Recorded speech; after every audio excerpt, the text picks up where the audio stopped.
So the new Ram 1500 street truck has been finally revealed today. And as a lifelong Ram fan and Ram owner ever since 1993, I want to talk about exactly what it is, what it isn't, my thoughts on it, and frankly why I'm just not interested in it. But I'm not trying to be negative, I'm just trying to share my own thoughts, what I think about it. I do think it is a step in the right direction, but we're not quite there yet with what I feel most people want. So let me go ahead and share my screen with you all, and let's go over this truck. Okay, so first of all, this Ram street truck is not actually a Ram factory truck. It is an aftermarket truck. So as you can see here, if you go to the main Ram website, and this is the homepage for the 1500, you scroll down, it is advertised here. So here it is, Fox Factory Vehicles, discover the Fox Factory truck. You are not gonna find this truck on this website other than just this little section right here. So you click on that and that takes you to the Fox Factory truck website. And here it is. So I know a lot of people already understand this is not a Ram factory truck, but the way I've been seeing a lot of people talk about it, they're treating it as if it is made by Ram, and it is not. Obviously, the truck is made by Ram. Some of the parts are made by Ram. Some of the parts are made by Direct Connection, so it's still Stellantis, but then other parts are coming from Fox Factory. So if we take a look at this truck first, obviously it is lowered. So Fox Factory, I think, from what I've seen, they're more known for their lifted aftermarket trucks, and that's where they kind of made more of a name. And I know with Fox Shocks, they're more known for off-roading than other things. But they have started doing lowered trucks. So this is their lowered edition. So if we scroll through, there it is, got the gold accents. You've got your different colors you can choose. That's just a short video. I'm not going to play that. You can see it's pretty short. Basically what it has, performance coilover lowering system, 22-inch wheels, which 22s are cool and all, but they're not great for drag racing and all that, which is what I care about. But street truck wise, that's what street trucks are.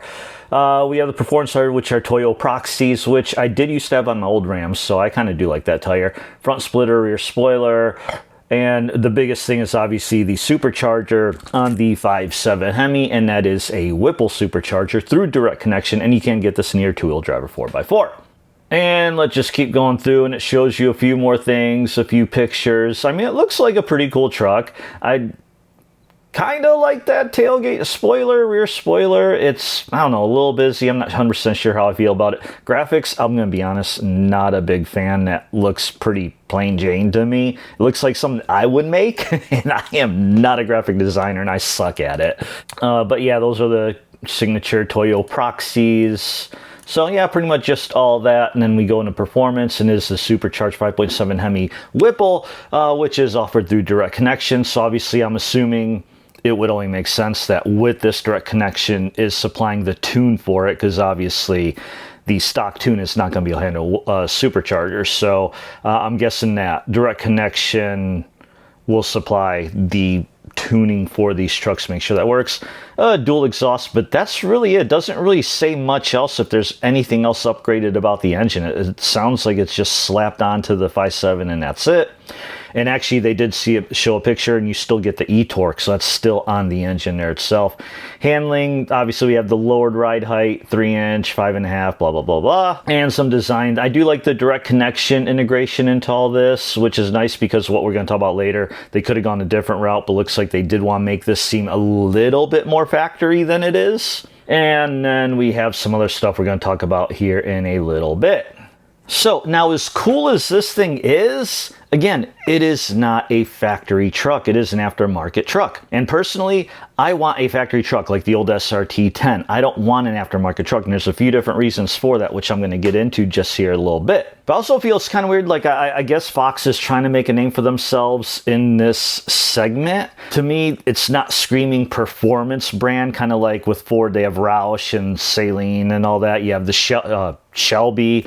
With Mopar, a lot more people know Hennessy. They're more in line with performance. So you think performance. With Fox, I think shocks. So, and that's really, I feel, besides the supercharged part, the biggest thing that offering for this truck is it's lowered. And honestly, for me personally, I like little bit lowered, but I don't like slammed lowered. I'm not a huge fan of that. This one doesn't look too bad. It's from the specs, it says 3-inch in the front, 5.5 in the back, so it levels it out. I don't know how that's gonna affect towing. Now they say, if you look down here, that it maintains all the factory towing specs. Where'd it go? Right here, yeah. So it says max towing is still 11,300 pounds, max payload 1,910. So I think that matches the factory, so they're saying it retains that. But looking at this truck, I don't know how well it's going to handle hooking up a, like say, for example, my 25-foot RV travel trailer to it without some additional parts or airbags or something else. I don't know. I could be wrong. I don't know. I've never tried to tow something like that with a lowered vehicle before, but I'd imagine you'd want some sort of airbag or something added to do that. But they say you can still tow all the regular stuff, so, you know, that is what that is. Now, another thing for me personally, why I don't want it is a crew cab truck. Nothing against crew cabs. I like crew cabs. I have a crew cab Ram, but that crew cab Ram is not my sport truck. It is my everyday truck. It's my work truck. It's my family truck. It's my daily driver. It's my tow pig or tow Ram. It tows my RV. It tows my Challenger. You know, we take it on road trips. That's what I need the crew cab for. If I were to get a sport truck, and I want to call it a sport truck and not street, because this is more a street truck than a sport truck. I kind of define them two things differently. The street truck to me are the slammed lowered trucks. It's more about appearance, big wheels and everything than it is performance. Whereas a sport truck, to me, says more performance, worried more about stuff like that than just looks. And for me, I'd like a little bit more aggressive stance, maybe a little bit more of a rake, not completely level. I'm not as much into like perfectly level vehicles. I like a little bit of a rake. It just seems more aggressive. That's just me. That's my opinion, my personal preference. So for me, I am still holding out and waiting for a regular cab truck. Now, there's no word of one, there's no talk of it, there's no rumors, there's absolutely nothing indicating that Ram will ever make a regular cab truck, and if they don't, well, that sucks. Just tell you straight up right now, that sucks. So hopefully they do. I really hope they do. Right now, the only one you can get I know of is Ford. But Ram being a truck brand, I feel they should have that option. So I'm holding out for that. So that's another reason I do not care for this truck or want it. But also, there's the price. It is an expensive truck. Like, let's just go ahead and go to the build. You only have one package. The DC650 is what they're calling it, 'cause it's supposed to be 650 horsepower with the supercharger. But look at this, factory cloth seats. You don't even get the cool leather seats for their base price, which is, and this site is really glitchy. I feel like since they revealed it too, it is probably getting a lot of traffic. But you can see it starts $89,995. So if you want the cool leather seats, that's another $1,000. So now we're at $91,000. It does come, the only option you have is the supercharged 5.7. Now you do have an option of two-wheel drive or 4x4. 4x4 you add $4,000. Only comes with the 8-speed automatic. And I'd like to scroll down, but the site is glitching on me. Now, just for comparison's sakes, which you'll see why I'm doing this in a moment, I'm just going to select the 4-wheel drive option here really quick. Anyway, the site's not letting me add it. It's glitching, but I mean, we can all do simple math. 90,000 plus 4,000 is 94,000. So it's a 94,000 truck. Now, in case you don't know, and this is what from I read about this, is this truck starts out life as a Bighorn Ram. So I pulled one up here. And this truck right here, now this is a dealership right close to me. Now I know it says Lone Star, ignore that, I'm in Texas. The Lone Star edition is the exact same thing as a Bighorn. It just, Texas has to have their own branding. So literally instead of saying Bighorn with the Bighorn badges, it says Lone Star with Texas badges. Other than that, it's the exact same truck, exact same package. But basically, this is what the Fox factory truck starts out as. This is what is going to come from the Ram factory, and I'm assuming shipped off to wherever Fox does all these upgrades. But as you can see here, this one is available right now. It is a 2026, so same model year. Crew cab, this is a 4x4, 5'7" box. They're all going to be the same thing. And it is the 5.7 Hemi. It has a couple options. Yeah, basically 392 axle gear. Here's the Bighorn Level 2, which I don't know exactly what options come on the Fox ones. So I don't know which of these come by default. I'm assuming, obviously, since they have different seats, they're going to just get the cloth bucket seats. Obviously, as the 5.7 Hemi, and this is a night edition. I don't know that they would get that because a lot of this stuff gets replaced by Fox with their own stuff. But still, for comparison's sake, I think this is a reasonable vehicle to compare it to because it doesn't have too many options, and you would assume that Fox would get a more basic Bighorn edition before they put their touches on it. But as you can see, the MSRP on this is $62,000. So if we just looked at MSRP only, you are paying a premium of $32,000, basically over $30,000 for this Fox option. And from what I understand, you're not getting a lot of the dealer discounts and rebates that you would on a normal truck. This is just when you're going through the aftermarket. And tell me if I'm wrong, because I've never bought an aftermarket package like this. So if you have, tell me if I'm wrong. But from what I understand, none of the rebates or dealer discounts are going to apply because it is a specialty vehicle. So if that is the case, here's a truck that you could buy for $53,000 versus the Fox for $94,000. So actually it turns out to be like a $40,000 package. If you had $40,000, you can go through Direct Connection, get this Whipple thing. Now it's not available for sale yet. They haven't announced it, but you know it's coming. It'll be around eventually. So I'm sure you could probably do it yourself, get your own wheels, suspension parts and all that, and get it cheaper. So price-wise, yeah, it's not doing anything for me. It's way too much. But then another question I have, and again, I actually emailed and messaged Fox Factory Vehicles about this. They have not replied yet, so I do not know. But my biggest question is the factory warranty. So I know one of the things they talk about is it does have a warranty. So if you go to the Fox website, let's just go back to the main page for this new Ram thing, scroll all the way down, and right here, it says it comes with a 3-year, 36,000 mile bumper-to-bumper warranty. But then that's all it says. It doesn't say anything about whether the manufacturer warranty transfers. It doesn't say if there's a powertrain warranty past that 36,000 miles. And this could be a huge, huge issue because if you didn't know, Ram now has a 10-year, 100,000 mile powertrain warranty. So your powertrain, if you bought it from the Ram dealer, is good for up to 10 years or 100,000 miles, whichever comes first. Now, I don't know that warranty transfers to these Fox trucks. I'm not going to say it doesn't or does because I truly don't know. Again, I emailed Fox Factory Trucks with this question, asking them about whether or not the factory warranty transfers, or if it doesn't, do they have any powertrain warranty beyond the 36,000 bumper to bumper. And if they reply to me before I release this video as I'm editing, I will go ahead and edit that in here. If not, hopefully we get that answer at some point, and I will update a comment. I'll pin a comment once I know for sure about the warranty. So I just saw an official article released by Patrick Roll, who writes for Stellantis and Dodge Garage and all that. And according to his article, they do still offer the powertrain warranty up to 5 years and 50,000 miles. So that's good. At least it matches the old warranty, but it's not matching that 10-year, 100,000. So you're still missing out on 50,000 miles of warranty, if I'm reading that right. And assuming Ram hasn't walked back and excluded the 5.7 Hemi Rams from that 10-year, 100,000 mile warranty, which I haven't seen any mention. And again, we just saw their website that clearly shows 10-year, 100,000 mile warranties, powertrain warranties. So yeah, based on this article by Patrick Rawle, you are going to miss out on 50,000 miles of powertrain warranty with this Fox street truck. And the thing about this is, if this were a factory truck, if this were coming straight from the Ram factory, not going through an aftermarket company, this warranty most likely would apply. I mean, if you read through here, it actually does apply to the RHOs, which is obviously, you know, a higher performance vehicle. It doesn't say anything about TRX, but that's because the TRX doesn't exist at the moment. We all know it's coming, but obviously they're not going to talk about whether that's going to get the same 100,000 mile warranty or not.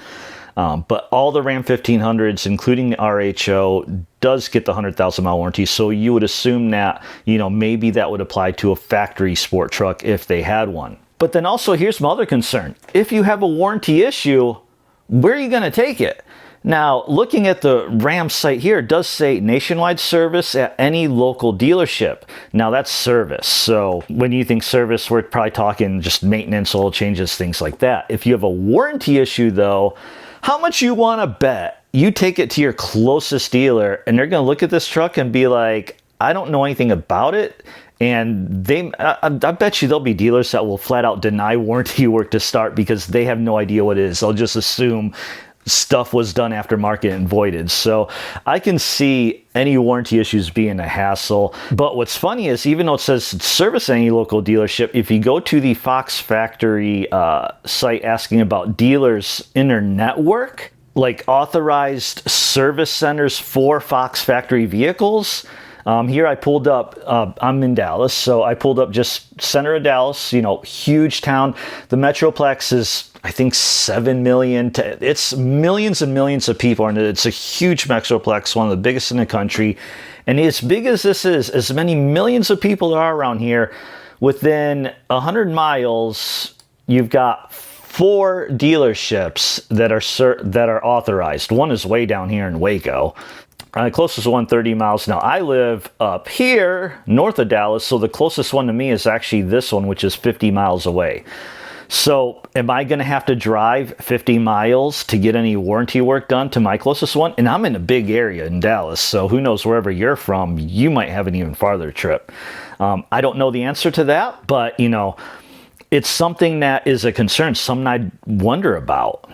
So now, another reason I am not really interested in this truck, and I'm going to pull this up here. So Fox Factory, unlike, say, Roush, if you get a Roush truck, it's going to be a Ford. I don't think Roush does anything but Fords. Chevy has their aftermarket ones. I don't know what they are right now. I know they used to have like Joe Gibbs Racing and some other stuff.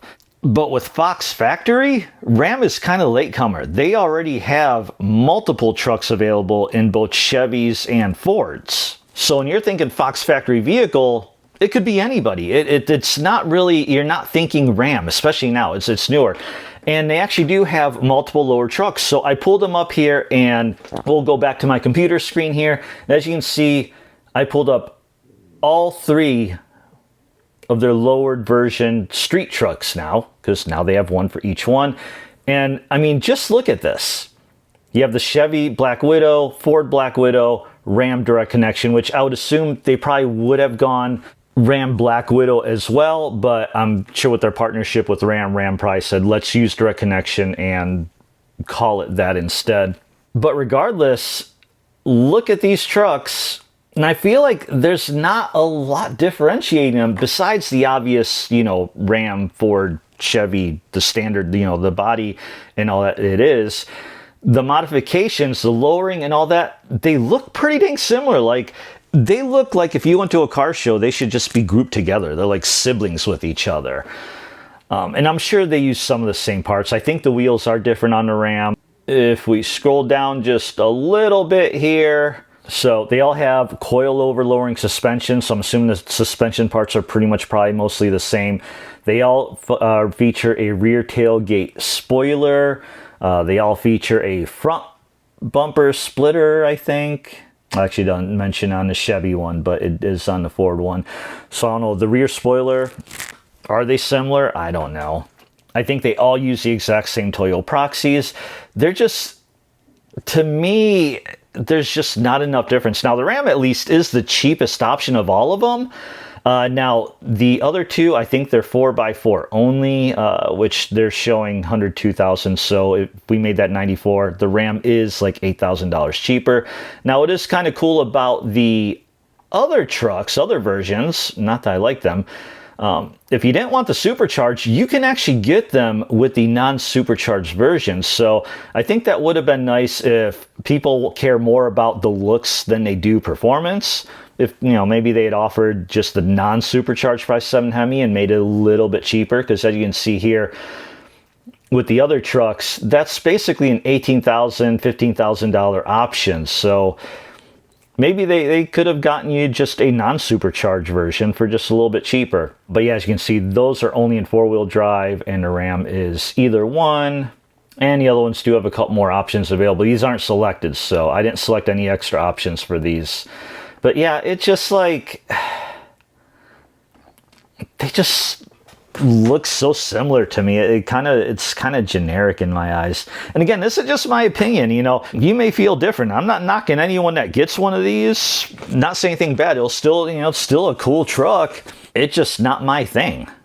And again, like I said to start, at least this is a step in the right direction. At least we're getting some kind of performance, some kind of more streetable, sportier truck than just the off-roading trucks. Unfortunately, it's not what I want, and I'm still going to hold out hope for a short bed, regular cab drag truck, or if it's not a drag truck, at least a sport truck, something more in line with what the old Ram SRT10 was. Granted, the regular cab SRT10 was a manual, which would be fun on the street. I'd love to have a manual, but because I am more focused on drag racing, I would want a drag racing version with a transmission like my 1320. And if anybody at Ram is for some reason watching this and still watching this, which I would be absolutely shocked if anyone is, but if somebody there is, I'm going to reiterate what I said in my plea to Tim Kuniskis when he took over Ram, which I'll link to right up here, which is, it would be so badass if you all would come out with a regular cab, not just short bed, but step side. I'm even going to take it crazy.